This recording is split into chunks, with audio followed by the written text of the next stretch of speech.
witches. Hi, hello, and welcome back to another Shadowed Past. And today, I wouldn't say it's really like a Shadowed Past, it's more like a tragic event, but it is what it is. So we are going to visit, well, I don't know if anyone knows about this, but we're gonna basically visit one of America's deadliest disasters, known as the Johnstown flood of 1889. This one wasn't just a flood, unfortunately; it was actually a catastrophe. Um, what? A catastrophe? Catastrophic event? Where are we going with that? What's happening? I think she glitched. Like, not her computer, but the actual person. I think Emily glitched. I was trying to say catastrophe, and then I was going for catastrophic. Yeah. um. Okay. Anyways,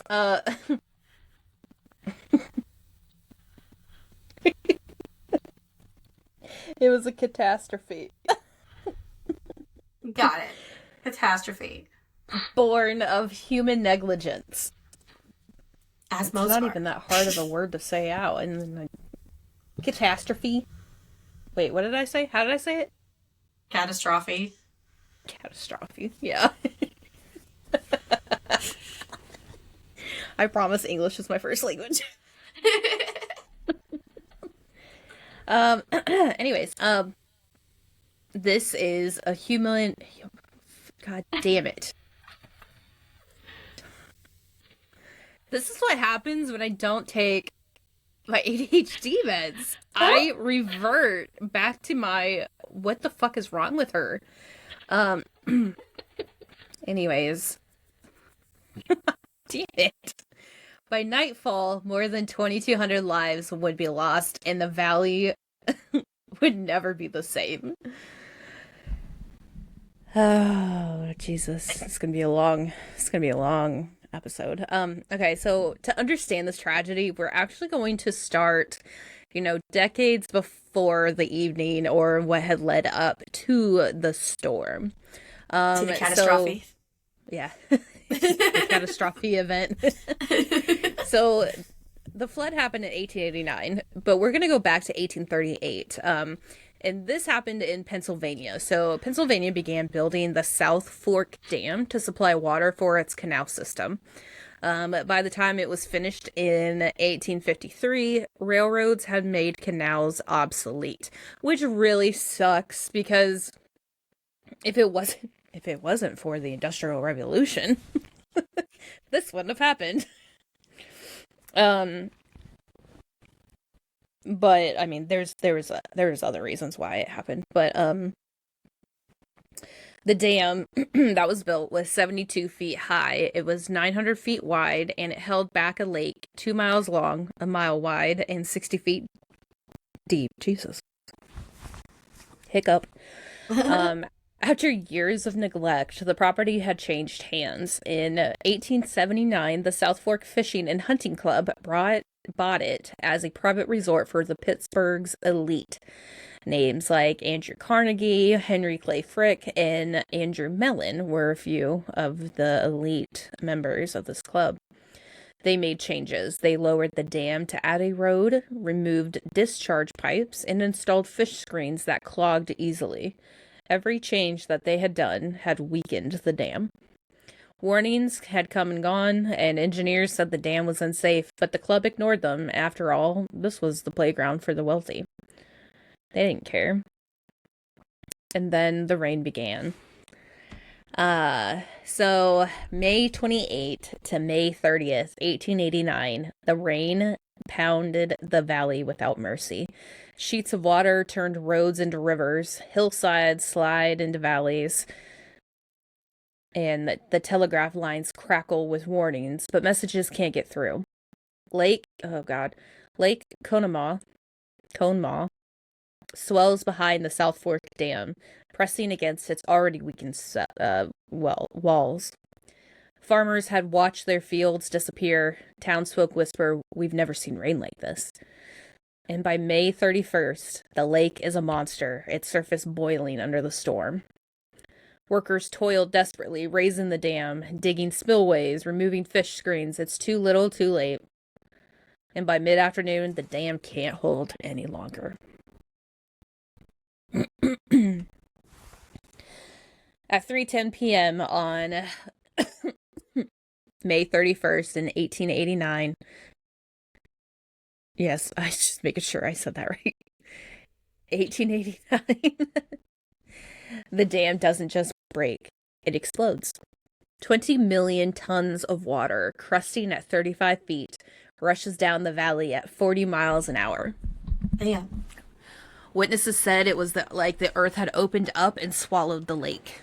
Trees ripped from the ground, locomotives hurled like toys. And the force, it's equal to Niagara.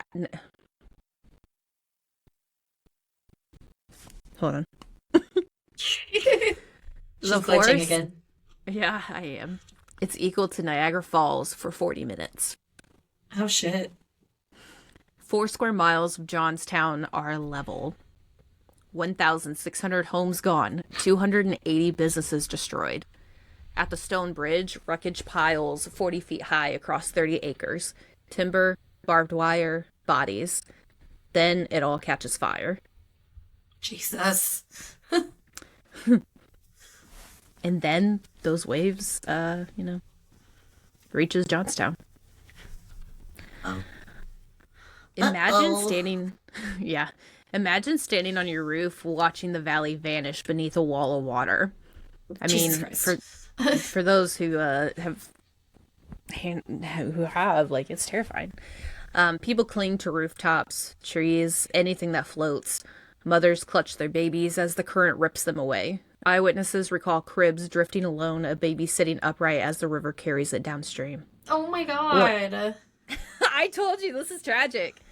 One man saw a freight train carried like driftwood, its whistle screaming as it vanished beneath the torrent. Another what do you even do if you're like on a roof already trying not to be swept away yourself and you see a crib go by with a baby in it? Yeah. Yeah. Like, there's nothing you can do, but also, are you going to ever be able to live with yourself for the fact that you didn't do something? Yeah. Ugh. Even if you tried and you failed. Yeah. And, like, therapy wasn't a thing then, probably, so, like... No. We're at the turn of the century. Shit, no. Another wrote the valley was a graveyard, and the silence after the roar was worse than the flood itself. Ugh. Hate that. And there's actually a few survivors, and here's what they said after they survived the flood. And it's rough. Anna Fenn Maxwell. The water rose and floated us until our heads nearly touched the ceiling. I held the baby as long as I could and then had to let her drop into the water. What I suffered with the bodies of my 7 children floating around me in the gloom can never be told. Jesus fucking Christ. Victor Heiser. At 16, he rode the flood on a barn roof, dodged freight cars and dead animals, then leapt to safety. He survived and later became a physician credited with saving millions from leprosy. I mean, yay him, but, like, fuck. The fact that he saw this at 16 and he still, like, successfully became a great doctor, like, good for him. Right? Alma Hall, Johnstown's tallest building, sheltered 264 survivors that night. Dr. William Matthews delivered 2 babies by dim firelight as wreckage burned outside. Newspaper headlines started going out. Johnstown swept away, thousands dead, which is actually a real newspaper from Pittsburgh Dispatch, June 1st, 1889. The survivor diary excerpt was found. I saw a woman clutching a feather bed, screaming for her children. The bed floated, but she did not. Oh, God. When the waters finally receded, the valley finally counted its dead. Where did you find this? Morbid, actually. Oh, nice. They didn't. I don't think they covered it, but I saw like what was like an AI photo of this tragedy, Mm, or like a fake story of this tragedy, and then I like started researching more into it. got you. 2,209 dead, 99 families gone, 400 children under 10 among the victims. The valley was a wasteland. Streets buried under mud and wreckage, bodies tangled in barbed wire at the stone bridge. Rescuers wrote, "We pulled them from the debris like broken dolls. Some still clutched photographs, letters, and toys." Another recalled, "The smell of death hung over the valley for weeks. We worked until our hands bled, and still the dead kept coming."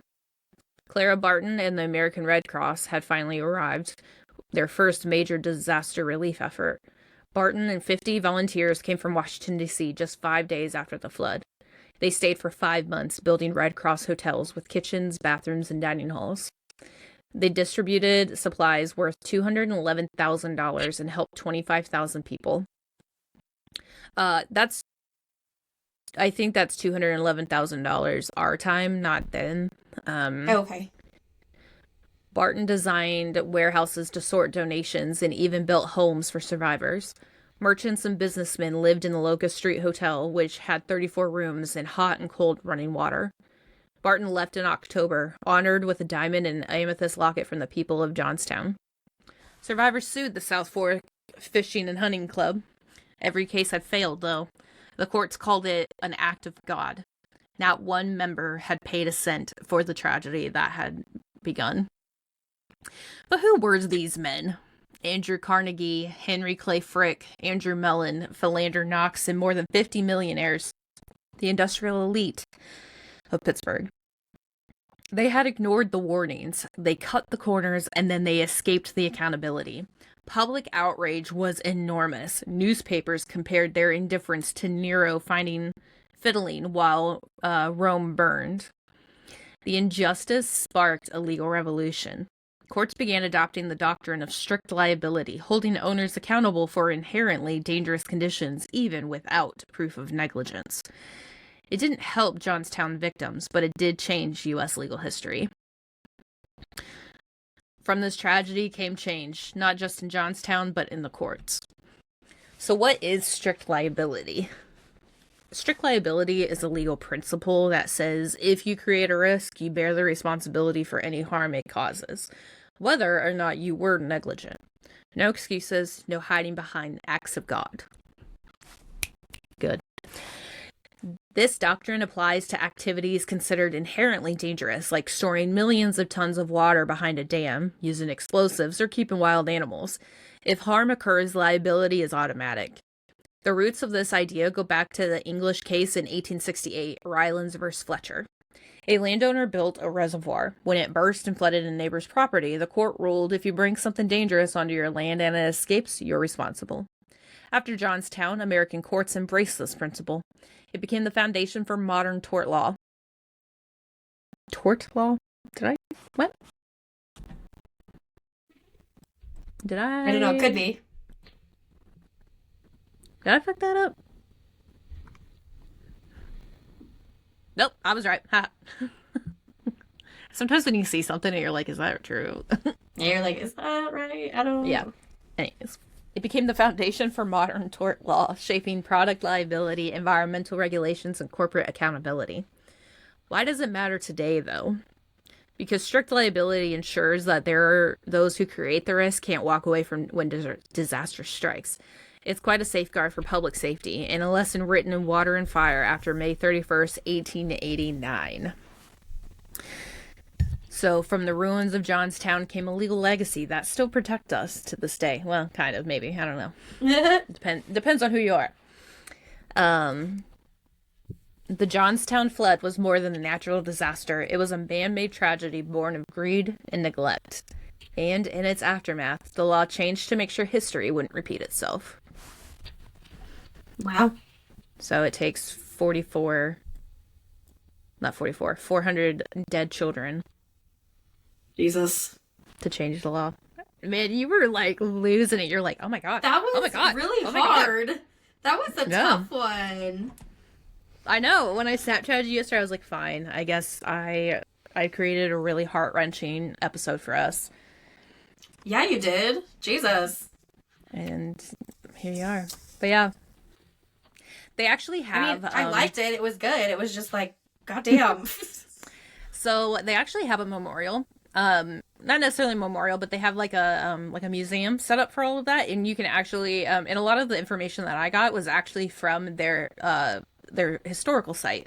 And they have like the real people. So that Anna Maxwell, she lost her husband and her 7 children that day. Jesus. She lost everybody that she ever like knew and loved in her life. And they actually have like a lot of relics still there and a lot of newspaper articles that you can like look at and see or whatever from that time. It's a real place that you can visit. They do show,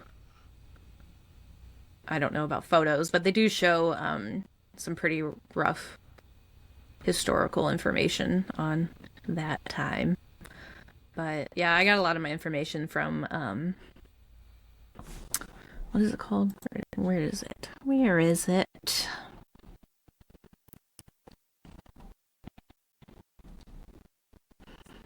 Hmm. Well, apparently I didn't want to write down what I.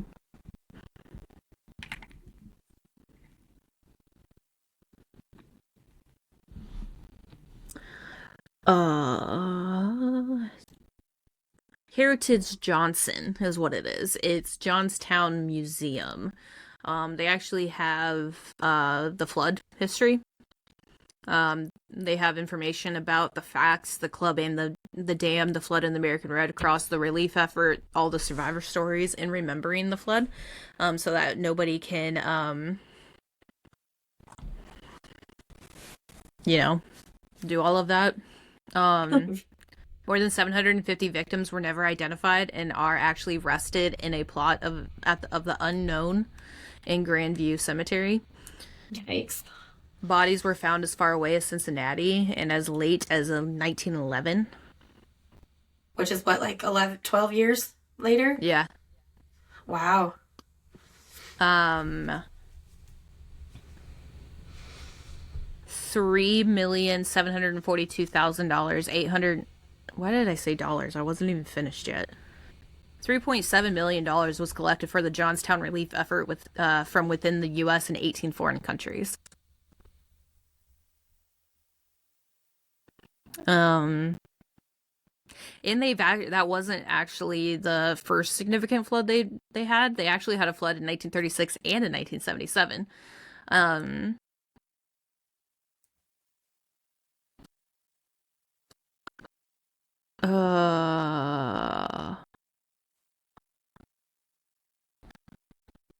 I think I don't think that was like what is it called? I don't think that was man-made issues, but yeah, I'm just gonna share my screen so you can see this. But like you can see this photo here of the wreckage at this bridge. Oh, yeah. And then that's a house with a tree in it. Oh, jeez. And all 6 people in the house survived. Okay, well, I mean, you know. You can actually see all of the people who had passed and how old they were. No, thank you. And where they're buried now. So, but it's really sad to see, like right in here, 7, 5, 3, 1, 9, 7. Like those are ages. Yeah. Yeah. But yeah, all of them. So, God, it's 24 pages. It's a lot of deaths. Yeah, well, 2,209 people. 99 entire families. That's crazy. 124 women and 198 men were left widowed. Oops. That's crazy. Yeah, it's real sad.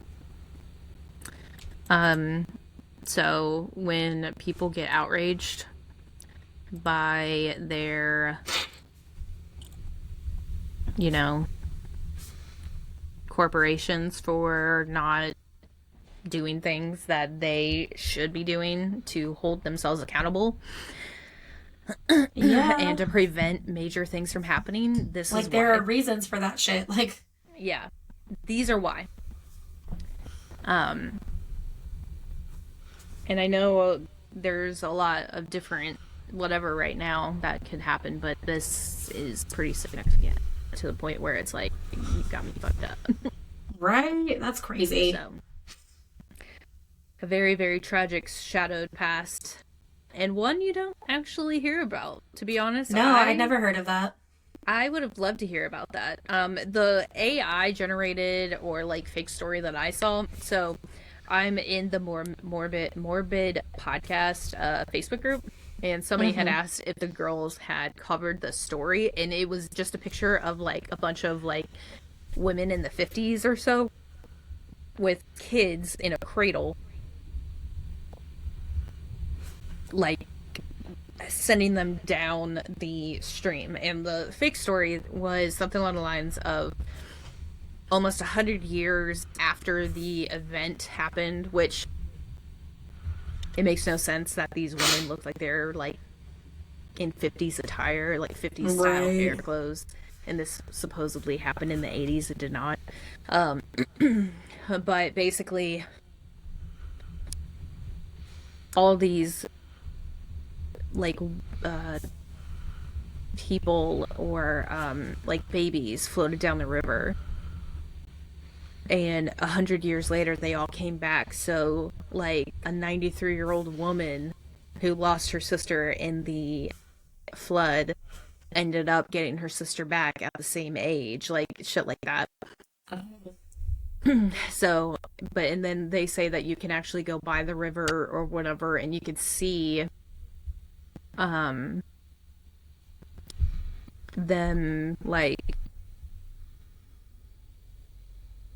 lights signifying all the children that had died under the water. It's a mystical whatever. But when you actually start looking into it, it's obviously not that mystical. It's more, it's tragic nonetheless, but so yeah. That is the Johnstown flood of 1889 in Pennsylvania. That was a good one. It was very tragic, though. Yeah. Goddamn. I know, I was getting goosebumps. I was like, dang. I had prepped and planned this a few days ago, and I was like, ugh. Yeah. And then reading it out loud probably brings that all right back out. Yeah. But yeah, they have a lot of resources for those who want to research a little bit more on it. They have actual, the people who were involved. They have, all kinds of materials you can find. And yeah, you can learn all about it. But it's Heritage Johnstown, so it is essentially their heritage center. They actually have a Johnstown Flood Museum. And you can actually go there and see an interactive map on what happened, and it's terrifying to see. But yeah, and different things that were recovered from the flood, and yeah, so if you wanted a little bit more history on that and the facts that came with it, you can head over to Johnstown, Pennsylvania and check it out. But you're welcome for a very short episode. Normally we talk a lot, but Yeah. there's I just talked quick. So anyways, okay. It's fine. Until next time. Bye.